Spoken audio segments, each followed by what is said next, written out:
بسم اللہ الرحمن الرحیم الف لام میم۔ الف لام میم یہ حروف مقطعات ہیں، یہ علیحدہ علیحدہ پڑھے جاتے ہیں، علم نہیں پڑھ سکتے اس کو۔ الف لام میم، ہا میم ہے، ہا علیحدہ میم علیحدہ، اگرچہ لکھے ہوئے ہوتے ہیں جڑے ہوئے، کاف ہا یا عین صاد لکھے ہوئے جڑے ہوئے، پڑھے جائیں گے علیحدہ علیحدہ، قطع علیحدہ کرنا۔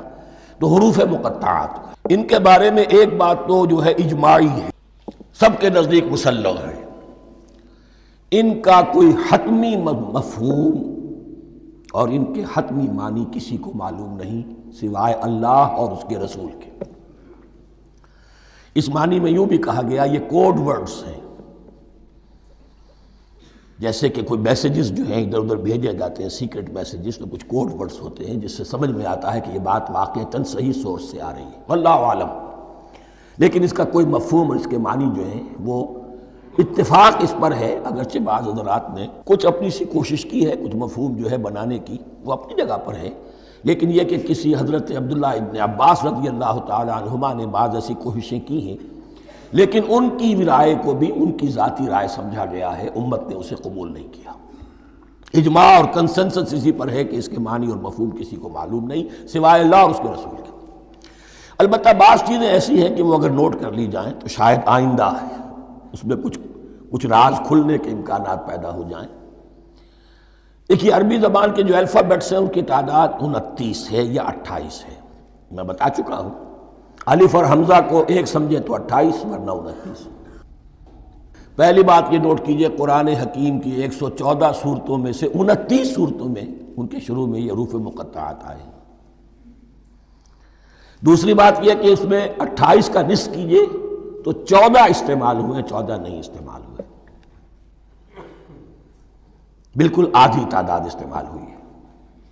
تیسرے یہ کہ جو شروع اور آخر اور درمیان 3 حصوں میں تقسیم کر دیجئے آپ، 9 9 9 پلواڑی 27، ایک طرف 10 رہ جائیں گے۔ پہلے حصے میں سے بہت کم حروف لیے گئے، بہت کم۔ آخری حصے کے تقریباً تمام حروف ہیں، تقریباً۔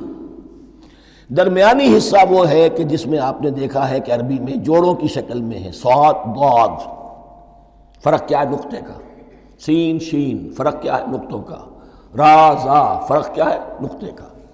تو جو بھی نقطے والا لفظ ہے وہ نہیں لیا گیا، اور جو بغیر نقطے کے غیر منقوط ہے وہ لیا گیا۔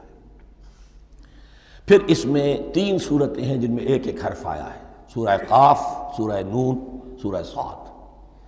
پھر صورتیں ہیں جن میں 2 2 آئی ہیں، جن میں 3 3 آئے ہیں، پھر 4 4 آئے ہیں، 2 ہی صورتیں ہیں جن میں 4 4 ہیں، اور 2 ہی صورتیں جن میں 5 5 ہیں۔ تو یہ ہے صرف یوں سمجھیے کہ اعداد و شمار۔ اس کے حوالے سے کچھ آدمی غور کرے تو شاید کوئی بات نکلے۔